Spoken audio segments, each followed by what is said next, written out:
అనన్యకి 10 ఏళ్ళు. తనొకసారి వేసవి సెలవుల్లో సరదాగా అమ్మమ్మ ఇంటికనొచ్చింది. తనకి ఒక అలవాటు ఉండేది. ఇంట్లో పాత వస్తువులు ఉంటే అస్సలు నచ్చేవి కావు. వాళ్ళ తల్లిదండ్రి అనన్యని వాళ్ళ అమ్మమ్మ ఇంటి దగ్గర వదిలి వెళ్ళిపోయారు. వాళ్ళ అమ్మమ్మ పాత కుండలో నీళ్లు మోసుకురావడం చూసి అనన్య ఆశ్చర్యపోయింది. ఒకరోజు అనన్య వాళ్ళ అమ్మమ్మతో ఇలా అడుగుతుంది. అమ్మమ్మ, ఇంత పాత కుండని ఇంట్లో ఎందుకు వాడుతున్నావు? ఇది పడేసి ఫ్రిడ్జ్ తెచ్చుకోవచ్చు కదా, అందులో అయితే చాలా చల్లగా ఉంటాయి కదా వాటరు, కొత్త బాటిల్స్ కొనుక్కోవచ్చు కదా అని చెప్పింది. అప్పుడు అమ్మమ్మ నవ్వుతూ సమాధానం చెప్తుంది. మట్టి కుండ అని తక్కువగా అంచనా వేయకు తల్లి. ఇందులో నీళ్లు ఆరోగ్యానికి చాలా శ్రేష్టం. ఫ్రిడ్జ్ నీళ్ళ కంటే ఇవి ఎంతో మేలు. అవి వాడుతుంటే నీకే తేడా తెలుస్తుంది. ముందు ముందు నువ్వే చూస్తావు కదా అని చెప్తుంది. ఒకరోజు ఒక బాటసారి అనన్య వాళ్ళ అమ్మమ్మ ఇంటి ముందు నడుచుకుంటూ వెళతాడు. అతనికి చాలా దాహం వేసి గొంతు ఎండిపోతుంది. అప్పుడు ఆ బాటసారి అనన్య వాళ్ళ ఇంటి లోపలికి వచ్చి, దాహం వేస్తుంది, కొన్ని మంచినీళ్ళుంటే ఇవ్వండి అని వాళ్ళ అమ్మమ్మని అడుగుతాడు. అనన్య వాళ్ళ అమ్మమ్మ ఆ బాటసారికి మంచినీళ్ళు ఇస్తుంది. ఆ బాటసారి నీళ్లు తాగి దాహం తీరిందని ధన్యవాదాలు చెప్తాడు. అందుకు అమ్మమ్మ, ఈ మాత్రం దానికి ధన్యవాదాలు ఎందుకులే బాబు అంటుంది. మరునాడు సాయంత్రం అనన్య వాళ్ళ అమ్మమ్మ ఇంటి ముందు చెట్టు కింద ఆడుకుంటుంది. అప్పుడు ఒక పాప దాహం అని ఏడ్చుకుంటూ అక్కడికి వస్తుంది.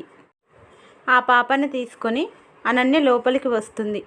ఈ అమ్మాయికి దాహం వేస్తుందంట అమ్మమ్మ, కుండలోని మంచినీళ్ళు తనకి ఇవ్వు అని వాళ్ళ అమ్మమ్మతో చెప్తుంది. అమ్మమ్మ గ్లాసులో నీళ్లు ముంచి ఆ పాపకి ఇస్తుంది. ఆ పాప నీళ్లు తాగి దాహం తీర్చుకుంది. కుండలోని నీళ్లు చాలా చల్లగా ఉన్నాయి అమ్మమ్మ, నీకు ధన్యవాదాలు అని చెప్పి వెళ్ళిపోయింది. అనన్య చాలా ఆశ్చర్యపోతుంది. పల్లెటూరులో ఇంత స్వచ్ఛంగా ఉంటారా మనుషులు? పాత వస్తువులు అని నేను కుండను చాలా తక్కువగా అంచనా వేశాను. కానీ ఇంతమంది దాహం తీరుస్తూ ఇంతమందికి మంచి ఆరోగ్యాన్ని ఇస్తుంది ఈ కుండ అని మనసులో అనుకుంటుంది. అనన్య ఆ పాప మంచి స్నేహితులవుతారు. వారిద్దరిని చూసి అమ్మమ్మ చాలా సంతోషిస్తుంది. ఇప్పుడు అనన్యలో చాలా మార్పు కనిపిస్తుంది. అమ్మమ్మకి ఇంటి పనుల్లో సహాయం చేస్తుంది. అందరితో కలిసిపోయి చాలా బాగా మాట్లాడుతుంది.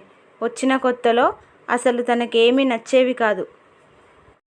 అనన్య ప్రతిరోజు వాళ్ళ అమ్మమ్మ ఇంటి చుట్టూ ఉన్న పూల మొక్కలకి, కూరగాయ మొక్కలకి క్రమం తప్పకుండా నీరు పోస్తుంది. ఇదంతా చూస్తున్న వాళ్ళ అమ్మమ్మ చాలా సంతోషపడుతుంది. కొన్ని రోజుల్లో అనన్య వాళ్ళ అమ్మా నాన్న సిటీ నుంచి అనన్యను తీసుకువెళ్ళడానికి వస్తారు. అప్పుడు అనన్య, నాకు పల్లెటూరు చాలా నచ్చింది. ఇక్కడి వాతావరణం, ఇక్కడి మనుషులు ఆహ్లాదంగా ఉంటాయి. నేను ఇక్కడే చదువుకుంటాను అని చెప్తుంది. అందుకు అమ్మమ్మ, మళ్ళీ వేసవి సెలవుల్లో వద్దువు కానీ ఇప్పుడైతే నువ్వు వెళ్ళి అక్కడే చదువుకోమ్మా అని నచ్చజెప్పి మనవరాల్ని పంపిస్తుంది. అప్పటి నుండి అనన్య ప్రతి సంవత్సరం అమ్మమ్మ ఇంటికి వచ్చేది. ప్రతి వస్తువుని, ప్రతి మనిషిని గౌరవించడం నేర్చుకుంది.